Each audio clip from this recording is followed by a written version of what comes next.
মাধ্যমিক 2025-এর ইংরেজি পরীক্ষার প্রশ্নপত্র নিয়ে একটি বিতর্কিত বিষয় সোশ্যাল মিডিয়াতে প্রত্যেকে সামনে ঘোরাঘুরি করছে।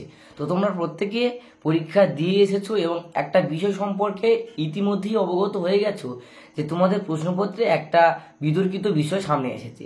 সেটি হলো 2023-এ যে রিপোর্ট রাইটিং অর্থাৎ রিপোর্ট রাইটিংই ইংলিশ রাইটিংয়ের ক্ষেত্রে পরীক্ষায় এসেছিল, আর 2024-এও সেই সেম রিপোর্ট রাইটিং পুনরায় রিপিট হয়েছে। সাধারণভাবে দুটো বছরের প্রশ্ন কোনো দিনই রিপিট হয় না, তাই এই বিষয়টি নিয়ে শিক্ষক মহল থেকে শুরু করে ছাত্র সমাজ এবং অভিভাবকদের মধ্যে একটা বৃহত্তর কনফিউশন সৃষ্টি হয়েছে।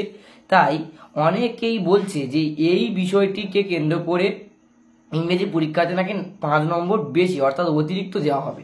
অর্থাৎ কোনো কারণের জন্য যদি রিপিট রাইটিংয়ের ক্ষেত্রে তুমি ন্যূনতম কম নাম্বার পেয়ে থাকো, সেক্ষেত্রে 5 নম্বর পর্যন্ত বাড়ানো হতে পারে। এটা বোর্ডের তরফ থেকে কেমনভাবে জানানো হয়েছে তা সম্পূর্ণভাবে তোমাদেরকে আজকের এই ভিডিওতে আমি তুলে ধরছি। সম্পূর্ণ ভিডিওটি মনোযোগ সহকারে দেখার আমার তরফ থেকে অনুরোধ রইল। তো প্রত্যেককে একটা কথা বলবো, দেখো প্রশ্নপত্র রিপিট হতেই পারে। রিপোর্ট রাইটিং 2023-এ যেটা এসেছে ঠিক তার বিপরীতটা রিপোর্ট রাইটিংয়ে এসছে, কিন্তু ঠিক তার বিপরীত রাইটিংটা 2024-এ এসছে। এমন কিছু নয় যে আগের বছর চলে আসছে বলে এবছর রিপোর্ট রাইটিং আসবে না, এর কোনো মানে নেই। তাই 2023-এর প্রশ্ন 2024-এ পুনরায় রিপিট হয়েছে, তার মানে এই নয় যে পরীক্ষার প্রশ্নপত্রে তোমরা 5 নম্বর এক্সট্রা পাবে। তো উত্তরপত্র কেমনভাবে কাটা হবে তা শুধুমাত্র সময়ের অপেক্ষা। মাধ্যমিক পরীক্ষা কমপ্লিট হওয়ার পর বোর্ডের তরফ থেকে নির্দেশিকা জারি হবে, সেই নির্দেশিকা অনুসারে ভিডিও আমি তোমাদের সামনে তুলে ধরবো। সেখানে তুমি জানতে পারবে যে কেমনভাবে পরীক্ষার প্রশ্নপত্রে অনুযায়ী খাতা কাটা হতে পারে।